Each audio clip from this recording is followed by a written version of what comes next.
We'll go ahead and start the meeting. It's 5 o'clock. Let's see, the first thing on the agenda is the approval of the minutes from the July 16th meeting. Just to refresh everybody's memory, we did not meet in August. So July 16th minutes. Anybody have any questions about them or corrections? No. Move we approve. Okay, I see a motion to approve minutes. Is there a second? I second. All in favor, raise your hand. Opposed? Approved. Next thing, old business. Becky, you gonna read it? Sure. All right, so y'all will remember 123 Richland Street came before you previously for a variance request to increase the maximum lot coverage from 35% to 42%. The board previously deferred a decision on this request to allow the church more time to work with an engineering firm and our engineering department to assess the site and the work that has been done. They have done that. The church has been great about working with the town and Earth Source Engineering to provide a new exhibit and as-built for engineering to review. The engineering department has reviewed those documents and confirmed that they are acceptable and they're willing to approve them as long as the site conditions are updated to meet those plans. Would y'all like me to go over the criteria again? Does anybody need to hear those again? I don't really think we even need it. Everybody okay? Becca, is there a time limit that they have to get the site conditions? The engineering department has requested within 60 days. Obviously, if there are instances with weather or other issues that come up, staff will address those directly with the church. Anyone from the church want to say anything? Good evening. I'm Pastor Simmons, and I have some of my members with me, essentially some deacons and ministers with me. I just want to say thank you for working with us on this awesome project that we're doing. Thank you for working with us, and the church is so excited that we can move forward. And we just want to say thank you for taking time out with us and working with us. It's one of our biggest projects that we have embarked upon, and so we just want to say thank you for working with us. You're welcome. This time. Thank you. Okay, anybody else have anything? I moved that it be accepted. All right, there's a motion to accept it. Is there a second? Second, all in favor, please raise your hand. All right, ayes have it. Next one.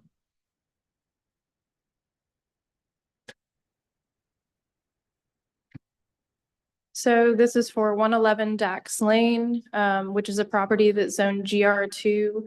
This is a variance request to their 30% maximum lot coverage from 30% to 39%. Just to give you some background on the project, the need for the variance was determined when the applicant submitted for permit review of renovation and addition work.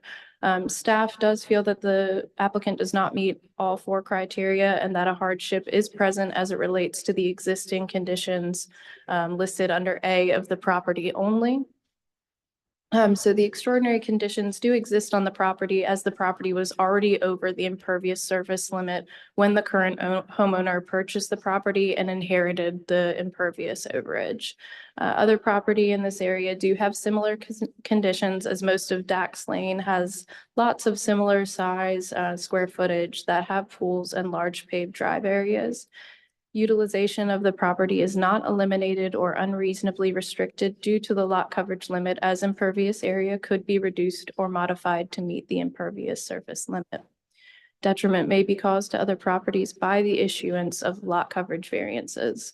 All impervious surfaces contribute to elevated runoff, and this area of town has experienced stormwaters in the past.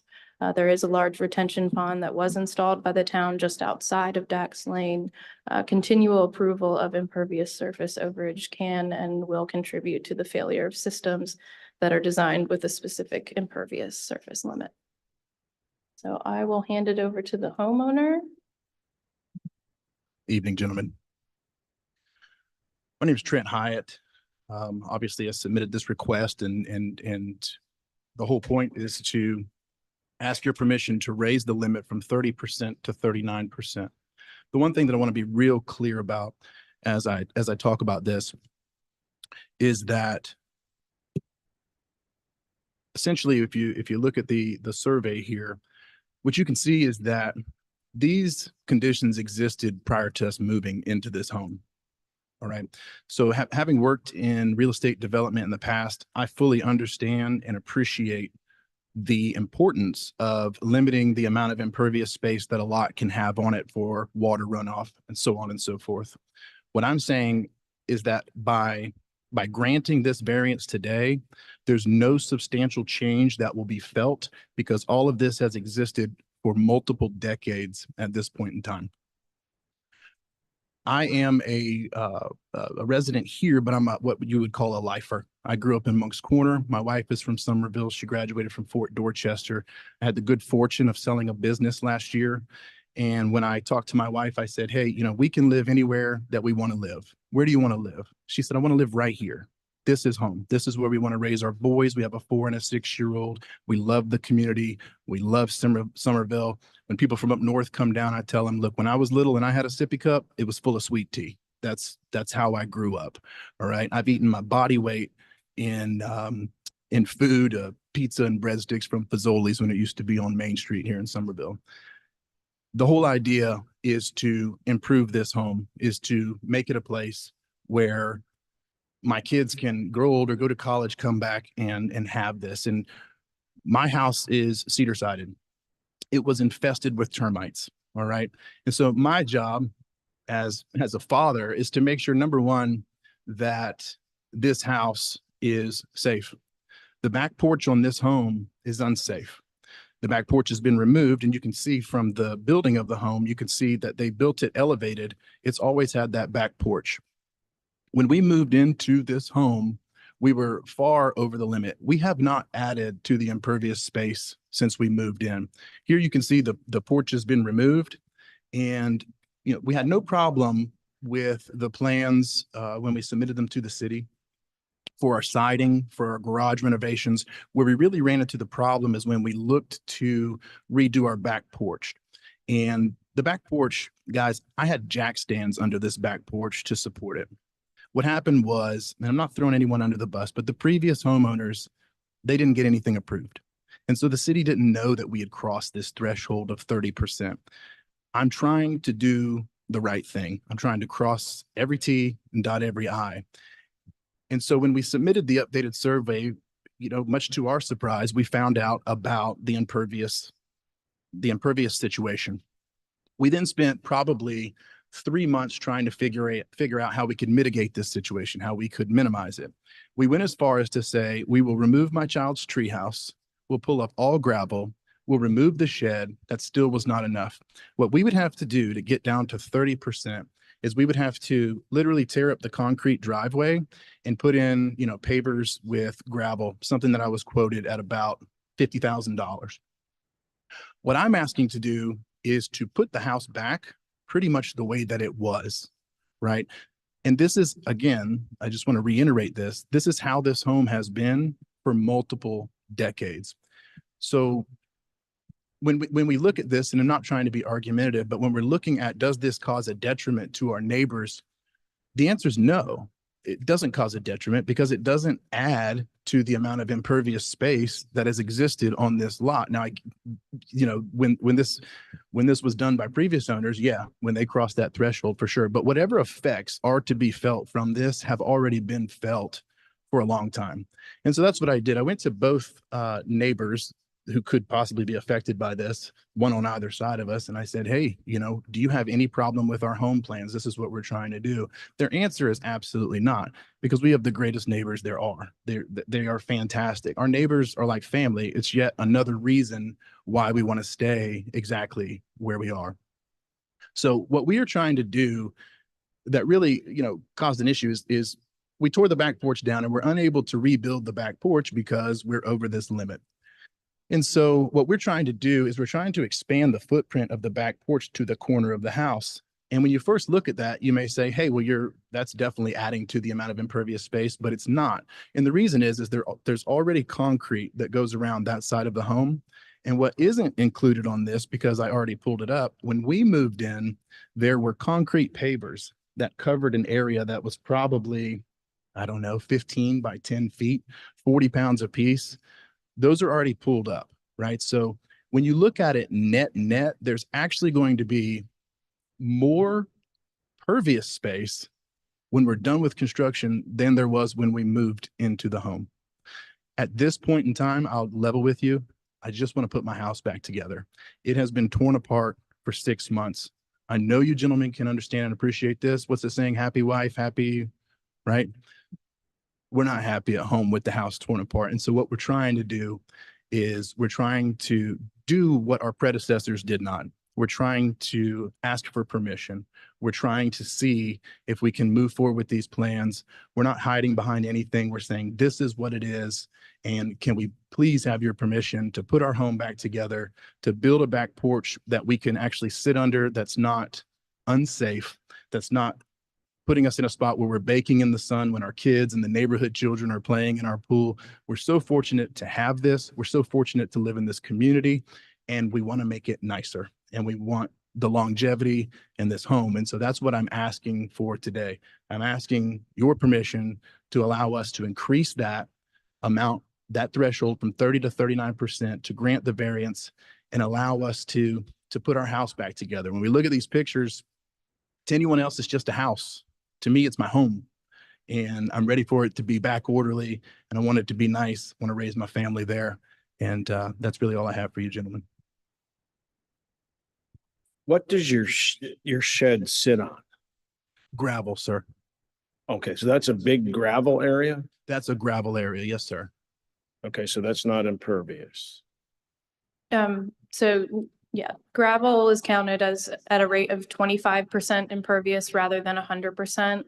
And I wanted to ask you, Trent, have you and the contractor looked at, with that, you mentioned the porch extension, if that would fit under that 30 or at that 39%? Because just so you are aware, what we run into a lot in these situations, if you get approval for 39%, and your contractor revises your plans and brings them back and it's over that, then you would end up back in the same situation. So I just want to make sure, because I haven't seen that yet, that calculation with showing this, wrapped around here. Obviously, staff can work with you if it's 1% or 2%. If it's 40% or 38%, we do have the ability to do some administrative adjustments within 10% of the requirement. But I just want to make sure that 39%, you've worked those numbers out with your contractor with a final plan. I have not. Let me tell you what happened. My contractor's been handling this, and I eventually got to a spot where I said, hey, guys, I'm going to go talk to the town myself. You're not getting the job done. We need an answer, yay or nay, is what I told my contractor. So we've not sat down. I can tell you, though, that if we're there and it's a matter of 1% or 2%, then, concessions have been made a while back. I'm totally fine removing the gravel. I'm totally fine doing all these things. It's just that didn't get us to that 30%. It got us to what, 32 or something like that, right? So we still were not down to the 30 level. So as far as we could go in trying to remove impervious spaces, it still didn't get us to that threshold. So if we find ourselves at 39, if we're granted 39 and we find ourselves at 40, we can do what we need to do to get there. I feel positive. And you're going to, when you say you're expanding your deck, you're going to which side of your house? So if you see, there's a thinner side. Yep. And then there's a thicker side. Right. Yeah, that's exactly right. Right where that hand is, we wanted to run that to the end. And what I was saying earlier is it may show that as ground, but that was all pavers that extended past the edge of my home. So that's the way it was. And the only reason I'm saying that is because if it created any issues with drainage, that happened long ago. And do you have drainage, any dedicated drainage now in your backyard that goes out to anything? So the entire width of that the back border of the property is a ditch.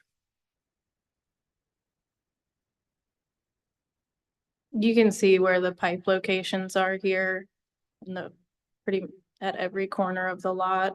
I believe there is a decent easement on this side as well. That most of the houses in the cul-de-sac there drain to.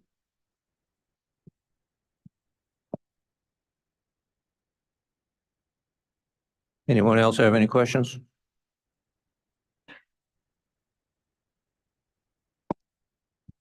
Move we approve the request. All right, there's a motion to approve the request. Is there a second? Second. Second, all in favor, please raise your right hand. All in favor, nobody opposed, so that's approval. Thank you.